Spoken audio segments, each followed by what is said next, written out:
శుక్లాంబరధరం విష్ణుం శశివర్ణం చతుర్భుజం ప్రసన్నవదనం ధ్యాయేత్ సర్వవిఘ్నోపశాంతయే అగజానన పద్మార్కం గజానన మహార్నిశం అనేకదంతం భక్తానాం ఏకదంతోపాస్మహే. ఓం గం గణపతయే నమః. ఓం శ్రీమాత్రే నమః. ఓం శ్రీ గురుభ్యో నమః. ఈ టీవీని వీక్షిస్తున్నటువంటి ప్రేక్షకులందరికీ కూడా పేరు పేరున నా హృదయపూర్వక నమస్కారాలు. ఇప్పుడు మనం జూన్ 1వ తారీఖు నుంచి జూన్ 30వ తారీఖు వరకు కూడా ఈ 12 రాశుల వారికి ఎలా ఉండబోతుందో తెలుసుకుందాం. దానికంటే ముందర నా పేరు వాడరేవు ఆదినారాయణరావు శర్మ. 7075389589 7075389589. మీ జాతకాలు చూపించుకోవాలనుకున్నా, అదే ఏదైనా ముహూర్తాలు పెట్టించుకోవాలనుకున్నా మా ఆది ఆస్ట్రాలజీకి ఫోన్ చేయండి. నేను తప్పకుండా నేనే లిఫ్ట్ చేస్తాను ఫోను. ఒకవేళ ఇలా షూట్స్లో ఉన్నప్పుడు, అదే జాతకాలు చెప్తున్నప్పుడు నేను లిఫ్ట్ చేయలేకపోవచ్చు, వాట్సాప్ మెసేజ్ పెడితే తప్పకుండా నేను మీకు రెస్పాండ్ అవుతాను. సో తప్పకుండా మీకు రెస్పాండ్ అవ్వడమే కాకుండా మీకు జవాబులు కూడా చెప్తూ ఉంటాను. మీకు ప్రాబ్లమ్స్ ఉంటే చెప్తూ ఉంటాను. తులారాశి వారికి అద్భుతమైన ఫలితాలు బాగా ఉన్నాయండి మీకు. ఎందుకంటే భాగ్య రాజ్య లాభస్థానాల్లో విశేషమైన సంపదలు పొంచి ఉన్నాయి. చెప్పుకుందాం, కొద్ది చివరి వరకు చూడండి. భాగ్య రాజ్య 9, 10, 11 స్థానాల గురించి చెప్పుకుంటాం. అంటే మనం ఒక్కొక్కటి కూడా చెప్పడం కాదు, మంచి మంచి స్థానాలను చెప్పుకుందాం. ఈ రాశికి చూస్తాడనుకోండి, గురుడు ఎంత అదృష్టం అండి. ప్రతి విషయంలోనూ తెలివిగా ఉంటారా మీరు? ప్రయాణాలు చేస్తూ ఉంటారుగా, సలహాలు ఇస్తూ ఉంటారుగా, జ్ఞాపక శక్తి ఎక్కువ కదా, మర్చిపోరు ఏది కూడా. అంత మ్యాథమెటిషియన్స్ కూడా మీ దాంట్లో ఉన్నారు. అంత చాలా గొప్ప శాస్త్రజ్ఞులండి మీరు. మీ విషయం మీకు తెలియదు, కానీ మీ విషయం గురించి మాకు తెలుసు. చాలా మంచివారని. ఎప్పుడు తీరా బండి అంటారు, తీస్తూ ఉంటారు. చాలా తెలివిగా ఆనందంగా ఉంటారు. మీ లైఫ్లో చాలా జీవితం మాత్రం ఎక్కువగా సంతోషంగా గడపడానికి మీరు ఎక్కువ ఇష్టపడతారు. ఉన్నతమైన ఊళ్ళల్లో, మంచి మంచి సిటీస్లో ఉండాలంటే ఇష్టం. తులారాశి వాడు అంతే. నేను చెప్పేది కాదు, శాస్త్రం చెప్తాను. సరే, పక్కన పెడితే ఫైనాన్షియల్గా సెకండ్ హౌస్ చూసుకోవడం వలన ధనప్రాప్తి కలగడమే కాకుండా వాహన యోగం కూడా కలుగుతుంది. మీకు ఆభరణ ప్రాప్తి కలుగుతుంది. అలాగే కొంతమందికి బాగా పాట పడతారు కాబట్టి వాళ్ళకి యాంకరింగ్ వృత్తిలో ఉన్న వారికి బాగా సక్సెస్ రేట్ ఎక్కువ ఉంటుందండి. ముఖ్యంగా మీ తమ్ముళ్ళ విషయంలో మాత్రం చాలా బాగా కలిసి వస్తుంది.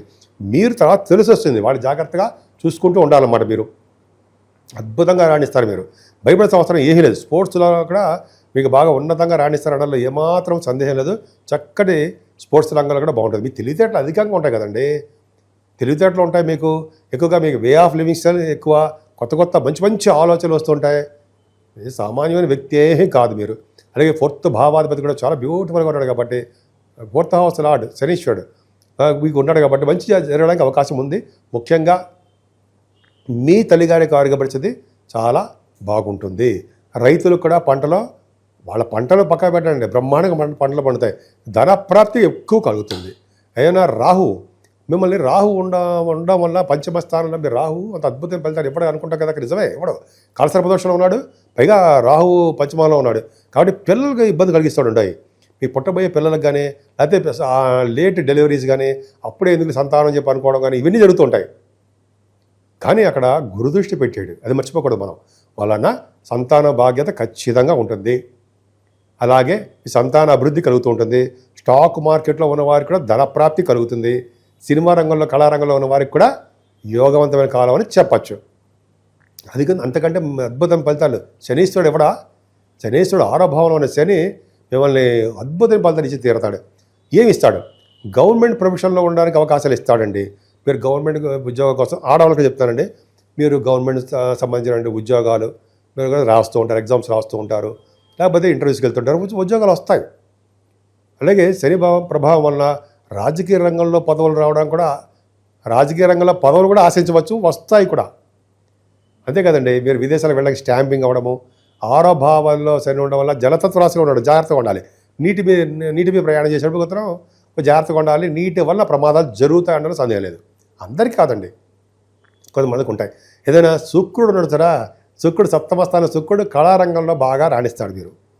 అంతేకాని చక్కటి వస్త్రాలు, ఆభరణాలు భాగ్యం మీకు ఉండి తీరుతుంది. అందరికీ కాదండి, మీ జాతకాల రీత్యా ఆధారపడి ఉంటుంది. వివాహాలు, శుభకార్యాలు ఖచ్చితంగా జరగడానికి అవకాశం ఎక్కువ. భార్యాభర్తల యొక్క అనురాగ దాంపత్య జీవితం పర్ఫెక్ట్. అసలు రవిబుధుల గురించి చెప్పాలి కదండి, ఒక దాని తర్వాత ఒకటి చూడండి. రవిబుధుడు 8వ స్థానంలో ఉండడం వల్ల విదేశాల నుంచి ధనప్రాప్తి, అలాగే ఎక్కువ కాలం బతికే అదృష్టము, ఎక్కువ కాలం జీవిస్తారు మీరు. అంతేకాకుండా రవిబుధుల వలన అనారోగ్య సమస్యలు దగ్గరికి రావు, కోర్టు సంబంధించిన లా రిలేటెడ్ సంబంధించిన విషయాల్లో మీరు సక్సెస్ అవ్వడానికి అవకాశాలు ఎక్కువ. రవి బుద్ధుడు సామాన్యమే కాదండి. మీ రవి 12th హౌస్లో లాభాధిపతి కూడా అయ్యాడు. సో అది పక్క పెడితే భాగ్యస్థానంలో గురుడు ఒక దాని తర్వాత ఒకటి. భాగ్యస్థానంలో గురుడు ఇంతకుముందు చాలా ఇబ్బంది పెట్టాడు, మీకు హెల్త్ ఇష్యూస్ ఇచ్చాడు. కానీ భాగ్యంలో ఉన్న గురుడు భాగ్యాన్ని ప్రసాదించి తీరుతాడు. భాగ్యం అని అంటే అదృష్టం, ధనము కాదు, అదృష్టాన్ని ప్రసాదిస్తాడు ఆయన. చాలు కదా అదృష్టము. అలాగే రవి బుధులు ఉన్నారు. రవి బుధులు కూడా భాగ్యస్థానంలో ఉన్నారంటే ఉన్నతమైన విద్య వస్తుందండి. ముఖ్యంగా భాగ్యస్థానంలో గురుడు వల్ల వేదశాస్త్రం, ఆగమశాస్త్రం ఇవన్నీ బాగా వాళ్ళు శాస్త్ర పాండిత్యం బాగా డెవలప్ చేసుకోవడము, వాళ్ళ యొక్క భవిష్యత్తు బాగుండడము, ధన ప్రాప్తి కలగడము జరుగుతుంది. రవి బుధుల వలన విదేశ పర్యటన చేస్తారు, చదువుల రీత్యా విదేశాలు వెళ్తారు. బుధ గురుల వలన మీకు బాగా యాస్ట్రాలజర్ సంబంధించిన వారు కానీ, లేకపోతే గణిత శాస్త్రజ్ఞులు ఇంజనీరింగ్ విభాగంలో కానీ, ఆడిటర్స్ వీళ్ళందరూ కూడా భాగ్యస్థానం బాగుండాలి కదా. ఇవి బాగుంది, చక్కగా సక్సెస్ అయి తీరతారన్న సందేహం లేదు. భాగ్యస్థానం ఎంత బాగుందంటే పైగా 10th హౌస్ కూడా కుజుడు నీచలో ఉన్నాడు. కుజుడు నీచలో ఉన్నప్పటికీ బుధుడు కలిసాడు. కర్కాటక రాశి అయింది. 10వ స్థానం కర్కాటక రాశి అయ్యింది అంటే డాక్టర్సే వాళ్ళు. కరెక్ట్గా వాళ్ళు కుజుడు ప్రభావం వల్ల కరెక్ట్గా వాళ్ళు ఏం చేస్తారంటే ఆపరేషన్స్ కూడా బాగా సక్సెస్ అవుతారు. ఈ కుజ బుధుల కాంబినేషనే ఆడిటర్స్, మ్యాథమెటిషియన్స్ వీళ్ళకి కూడా మంచి బ్యూటిఫుల్ కలిసి వస్తుందండి. 10వ స్థానం కుజుడు దిగ్బలుడు కదా, ఆయన కొంచెం పవర్ రావాలంటే కుజుడు సుబ్రహ్మణ్య స్థానం పూజ చేయాలి, చేస్తే బ్రహ్మాండంగా సక్సెస్ అవుతారు. కుజకేతువులు ఏంటంటే ద్వితీయాధిపతి 11వ భావం ఉండే మాటల 9, 10, 11 స్థానాల్లో ఎంత బ్యూటిఫుల్గా ఉంది. భాగ్య రాజ్య లాభస్థానాలు 11వ భావంలో కుజుడు ఉండడం వల్ల రియల్ ఎస్టేట్ రంగంలో ఉన్న వారికి చాలా ప్రాఫిటబుల్గా ఉంటుంది. ఇంతకుముందు భూములు అమ్ముడు లేకపోవడమో, లేకపోతే అపార్ట్మెంట్స్ అమ్మలేకపోవడమో, లేకపోతే కొంచెం చిన్న ప్రాబ్లమ్స్ ఫేస్ చేశారు కదండి మీరు. అవునా? నిజమే. కానీ 11వ భావంలో కుజుడితో కలిసిన కేతు రెట్టింపు ఫలితాలు ఇస్తాడు, మీకు డౌటే లేదు. సో ఈ విధంగా 11వ భావంలో ప్రభావం కూడా జనరల్గా మీకు మీ అన్నయ్యలకు కానీ, మీ భాతృస్థానం ఉంటాం కదా, వాళ్ళకి చాలా బాగుంటుంది. అలాగే అక్కాయిలకి బాగుంటుంది. అలాగే మీరు అనుకున్న ప్రతి పనిలోనూ ముందంజలో ఉండడానికి అవకాశం ఉంది. ఏమైనా సరే ఇంత బ్రహ్మాండంగా ఉందా, కానీ ప్లానెట్స్ ఎక్కడున్నాయి? రాహుకేతు మధ్యలో ఉండిపోయాయి. ఇలా ఉండిపోవడం వల్ల వాళ్ళు ఇచ్చే ఫలితాలు కూడా చాలా తగ్గిపోతాయండి. మనం ఎంతో ఊహించేసుకుంటాం, ఎంతో చెప్పేసుకుంటాం. మీ జాతకాల రీత్యా ఆధారపడి ఉంటుంది, అదొకటి. సెకండ్ పాయింట్ రాహుకేతుల మధ్యలో ఉండిపోవడం, అదొక చిన్న ప్రాబ్లము.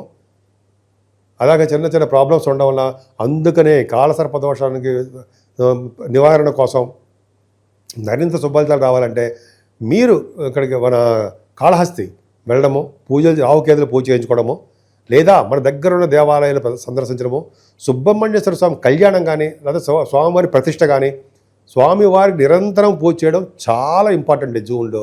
సో ఈ విధంగా సుబ్రహ్మణ్య స్వామి ప్రభావం చాలా బాగుంటుంది. ముఖ్యంగా మీ రాశి వారికి భాగ్యస్థానంలో గురుడు ఉండడం వలన అనేకమైన విద్యలో బాగా రాణించడము, అలాగే ఇందాక నేను చెప్పినట్టుగానే అపారమైన విద్య, అలాగే కెమిస్ట్రీ అంటారు సరే, కెమిస్ట్రీ రంగం, సైన్స్ గ్రూపులు వాటిలో కూడా మీకు బాగా రాణిస్తారండి. ఆస్ట్రాలజర్స్ వాళ్ళకి ఏంటంటే అసలు జనరల్గా చెప్పాలంటే ముఖ్యంగా సాఫ్ట్వేర్ రంగ ఉద్యోగస్తులు కూడా మంచి ఫలితాలు ఉంటాయి. కాకపోతే కుజ ప్రభావం దశమంలో ఉన్నాడు కాబట్టి గవర్నమెంట్ సంబంధించిన వాళ్ళకి సాఫ్ట్వేర్ రంగ ఉద్యోగస్తులు కూడా అంత అద్భుతమైన ఫలితాలు బ్రహ్మాండంగా ఉండలేకపోవచ్చు కూడా.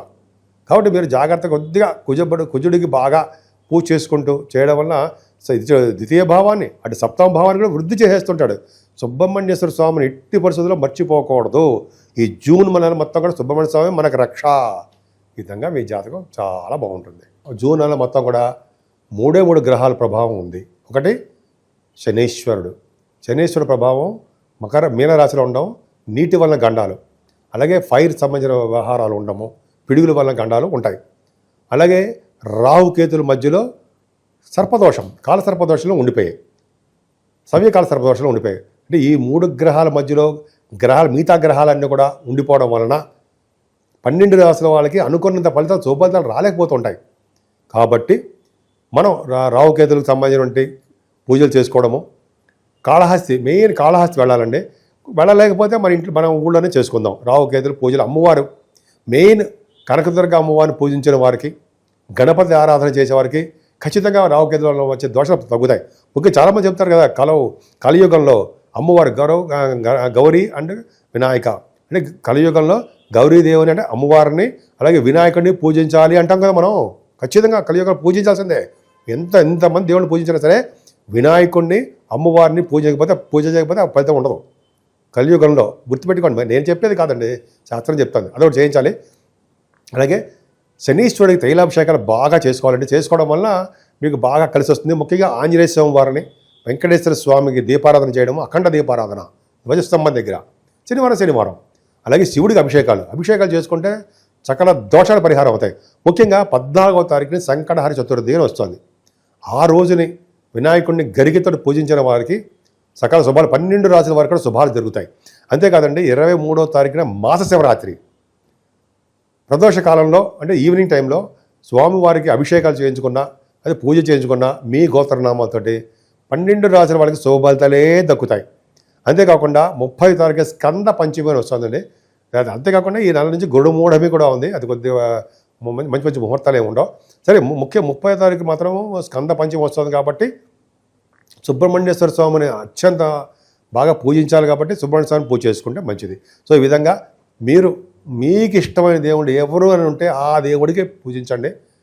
మరింత శుభఫలితాలు వచ్చి తీర్థంలో ఏమాత్రం సందేహం లేదు. మీకు సంపూర్ణమైన ఆయురారోగ్యాలతో ఉండాలని, అష్టైశ్వర్యాలతో ఉండాలని నేను మనస్ఫూర్తిగా కోరుకుంటున్నాను.